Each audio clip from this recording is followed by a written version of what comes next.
that there is a plan like this. It's just not a bunch of crazy doing it. Okay, appreciate that input. Let's see what our guests have to say. Thank you for that call, John. I think it's hard to predict a World War III, but if you look at the funders of these Islamophobic warriors, the main people in this industry, and it's a $150 million industry. If you look at who funds them, it's typically Zionists and even weapons manufacturers.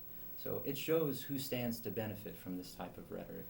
I don't think they're setting this up for any sort of like conflict, but you know, it's about money. It's about money. You said a hot button word. You said, so let's talk about what that means when you say Zionist. When you say that, what does that mean?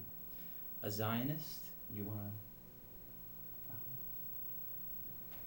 I'm sorry. What does a Zionist mean? Yeah, exactly. Yeah, there's confusion, or at least there's controversy about that word. I mean, some people, let me tell you what I'm talking about. When some people hear that word, they immediately think that the person who said it doesn't like Jews, or thinks that Jews are bad, or something like that. So what's the distinction then between saying Zionists do this versus all Jews are like this? Right, I would say a Zionist is somebody that wants to create an ethnocracy in Israel, a country that is strictly a Jewish state. No one else can have another say. That's not a democracy, and I think that's counter to our Western, ideals. And so, maybe I'm putting words in your mouth, but you're talking about a small subset of Jewish people, of course, and non-Jewish people. There's a lot of Zionists who are not Jewish at all, like some of the people in the first Bush administration, for example. Absolutely. Yeah, it's a Second political Bush movement, and you even at our university, the Hillel chapter, which supposedly enriches Jewish life on campus, but really they're just a Zionist organization, and they just promote pro-Israel propaganda on campus. And they invited a man from the UK who supposedly was a Muslim Zionist, and this guy was coming saying that Israel has the right to all the land in Palestine, and the people of Gaza deserve what's happening to them. And so it's not when you say Zionist, it's not specifically someone who's Jewish. It's someone who believes in the political movement of taking over all of greater Israel and having that just be for Jewish people. Yes. Yeah, and I think it's a shame that it tends to Zionism tends to be related to Islamophobia, because if you craft this narrative of the Muslim enemy, of this other that's out to destroy Western civilization, then you tend to favor American policy and favor Israeli policy. So they go hand in hand, and it's really a shame. Well, we have several people on hold still, and we are going to go back to the phone lines in just a second. I want to read a couple of emails. It's 12:44 in the afternoon. You're listening to MidPoint on 88.5 FM, WMNF Tampa. My name is Sean Kinane. I'm the host on Mondays. Our guests are Ahmad, Hussam, and Nick Armero from Peace House. And the first person, Damien, is asking, how does Bob keep his job? He's referring there to the Bob who was commenting and is presumably a firefighter and is saying things like let them burn on the web comments. Also, an email from Eugene says, good job. Too bad those who need to hear are turned to faux news rather than our station here. So that's from Jean Bell out there. Thanks for that call. We have a couple of other, thank you for that email. We have a couple of other emails, but let's go back to the phone lines right now. We have, let's go to Bobby in Dunedin. Hi, Bobby. Good afternoon. Glad that the children are all right. That's number one. Hey, Americans like myself, I've been a white guy all my life, and we're ignorant. We see what we see on the TV, and that's how we perceive Muslims. The social media is killing us. It's killing us. It really is. It's making people hate, and rather than, can't we all just get along and put religion aside, because that seems to be the root of all evil, is religion. And if we would just realize that the only God that we can see or hear or speak to is this one that we're standing on called Mother Earth. We're done. We go back to Earth, and she puts us where we want, what she wants us. Hey, Bobby, so you pointed out that there's a lot of misunderstanding. What do you think about when there is Islamophobic talk, their response, my guests' response? But what I'm asking about is the response. As a whole, as everybody being bad, they're not. I kind of don't want to get into religion versus no religion debate. Is that okay with you if we just move on after this? I'd rather stick to it. Yeah. Are fine, and I hope that they grow up not to be haters of anybody. Excellent. Thanks so much for your call, Bobby. I appreciate that. And we'll go now to, I believe it's pronounced, is it Mama Kula in Tampa? Amakula, thank you for calling in. I appreciate everybody for giving the chance for you guys to be out there speaking. And I just want to say, it was very sad and it was very heartbreaking, to read this comment.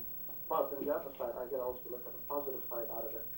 The support and the good feedback that we got from many, many, many other people that they have, their number has defeated the number of the hateful comments, And that was something that really touched everybody's heart to see a lot of people not just commenting and not just defending, but they are also supporting, Talking about ignorance, I don't think there is any excuse for ignorance exists in America because sources of information are everywhere. You can Google up anything right now. You can learn about anything at the tip of your finger. You can reach to any resource you want to learn about. You don't have to travel anymore. Nobody even has to drive to a far distance library or anything. There's nothing to justify ignorance, especially in America. Being in America is a big responsibility, as big as it's a privilege, to live here. It's also a big responsibility that you have to act up to that responsibility by learning more. Give no space for ignorance to control your mind. Right now, I feel more safer to be in America after reading all these good comments that seem to defeat the hateful comments that was made by some people, which I pray for them, deep in my heart. I pray for them that they never go through this. I was there when this fight happened. I pray for these people who ill wish for the kids to burn. Like Ahmad said, the first thing you ever say when you hear about a fire, you will always say, I hope everybody's safe. You're not going to ask about this person's religion, about his color, or his background, or anything else. Even if you see an animal or anything, stuck in the middle of a fight or something, you will do your best to jump to get that animal out of it. So what about human beings? What about little kids? They know nothing about nothing except that they are just little kids. So taking them with guilt because they are children, Muslim children, I can justify anything. I appreciate it. Who participated in this great job they have done. It's just bringing us more peace in mind. You guys have the peace house. That house is producing enough peace for everyone. I think the best thing to defeat the hate is by acting back, with more love, joke, and humor is the best way to kill it. Thank you so much for that call. I appreciate that. Thanks. We're going to get to some other calls in just a second, but you guys want to respond? Thank you so much. Beautifully said. Thank you. Yeah, absolutely. I mean, obviously the video, focused on some of the negative comments and the response from, Muslims laughing and just basically brushing it off. But there was, a flood of comments, very supporting and, loving and just, calling out the people with these ignorant, hateful comments. And there was definitely an outpour of support. And actually the mosque is trying to raise $108,000 to, build a new daycare. And so far they've raised just about half that. And I was speaking to the treasurer at the mosque, and he was telling me that ever since our video was posted, they've received donations from Muslims and non-Muslims from all around the world, Australia, the UK, Ireland. And so there's just been, a shower of love and support. And it's been really, inspiring. All right, let's go back to the phone lines. In fact, in a couple of seconds, we're going to go to Simon in Lakeland. But first, there's been someone who's been hanging on longer. So just everyone stay on the line. We have James in Clearwater. Hi, James. What's on your mind? For your reaction to all this hate and discontent, and I'm glad that. Do you guys know Simon? Yeah. So. He's He's pretty reasonable. We should bring him on, but he's going to be, especially probably about the Zionist stuff. But. Yeah, I figured. Thank you, James. I appreciate that call.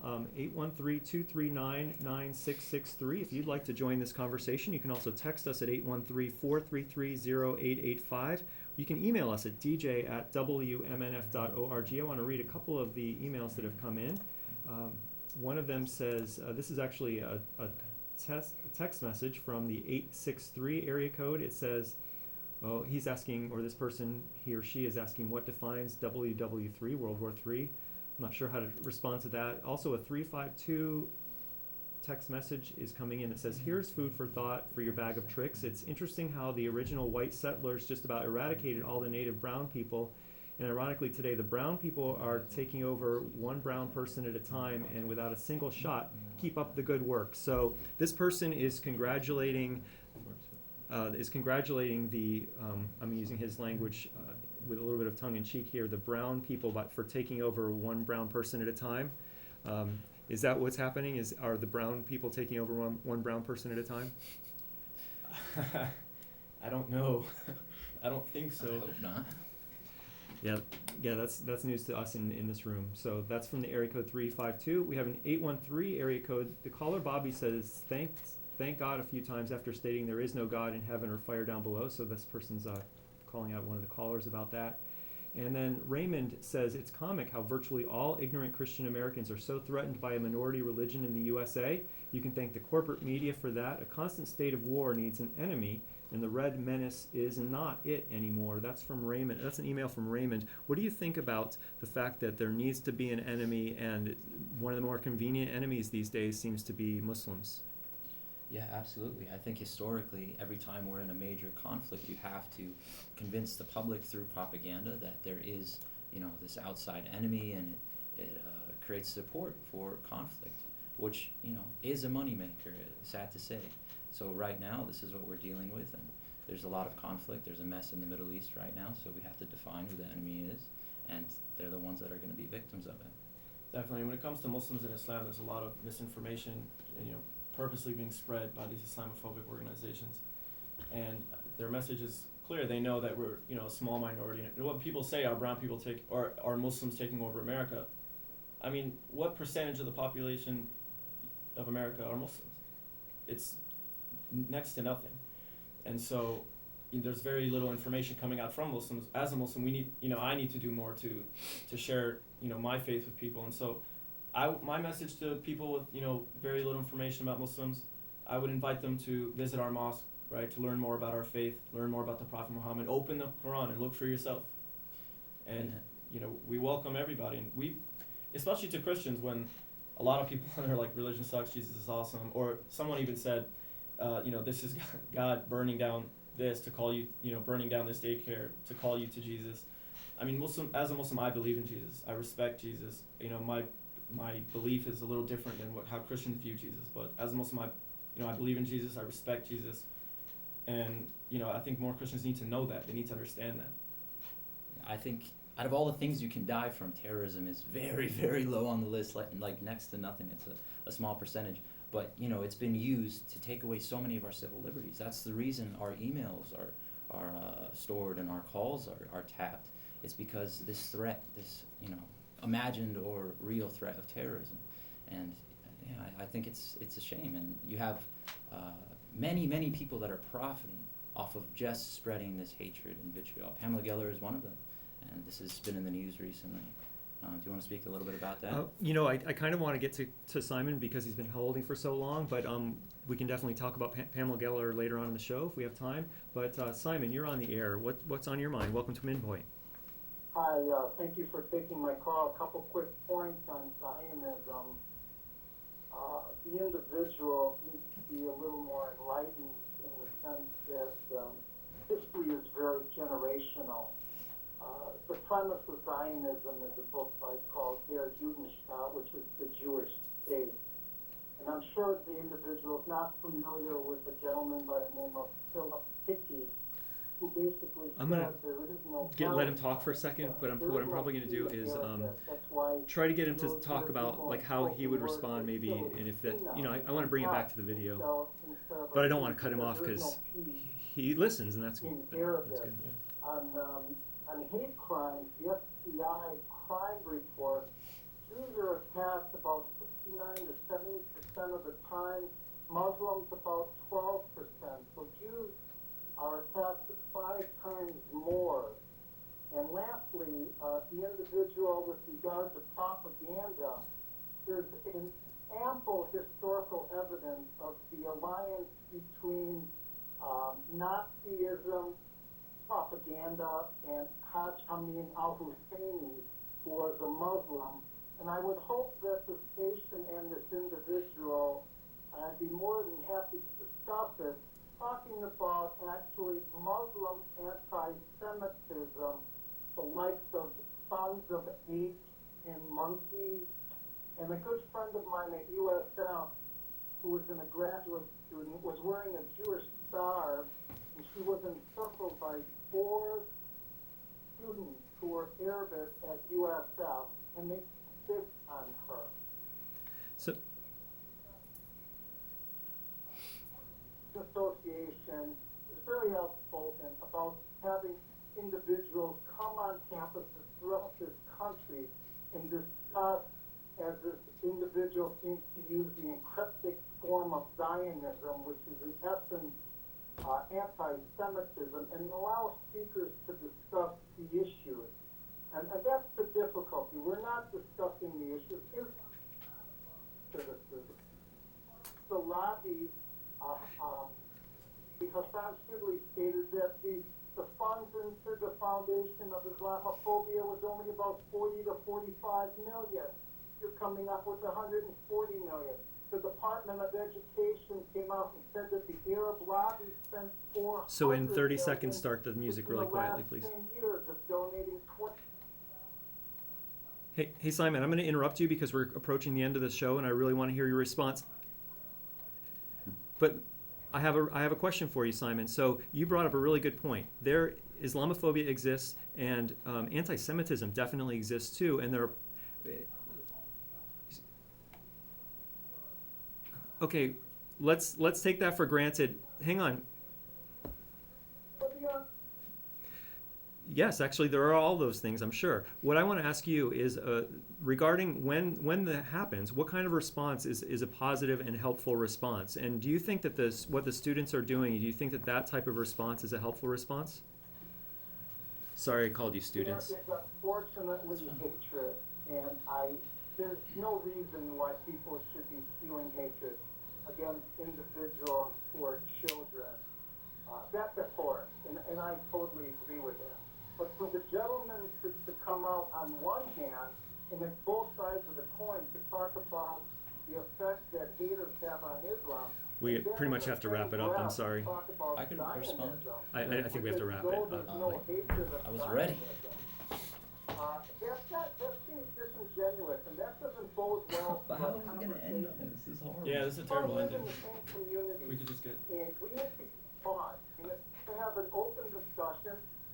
I've got to cut you off, Simon. We're out of time. I'm sorry about that. Thanks so much for joining us on WMNF's Midpoint today, Ahmad and Nick. Sorry you didn't get to respond, but thanks for joining us. Yeah, thank you so much for having us. Our guests today has been Ahmad Hussam and Nick Armero. They're creators and founders of the production company Peace House, and we'll put a link to their website and to their video using humor to combat Islamophobia on our website, WMNF.org. I'm Sean Kinane. I'm the host of WMNF News MidPoint Monday. Thanks to everyone who called, emailed, and texted today. If you'd like to leave a voicemail with your thoughts, call me at 813-238-8001, extension 114. I'll play your message. Stay tuned for great music, beginning with Flea's It's the Music Show on WMNF Tampa.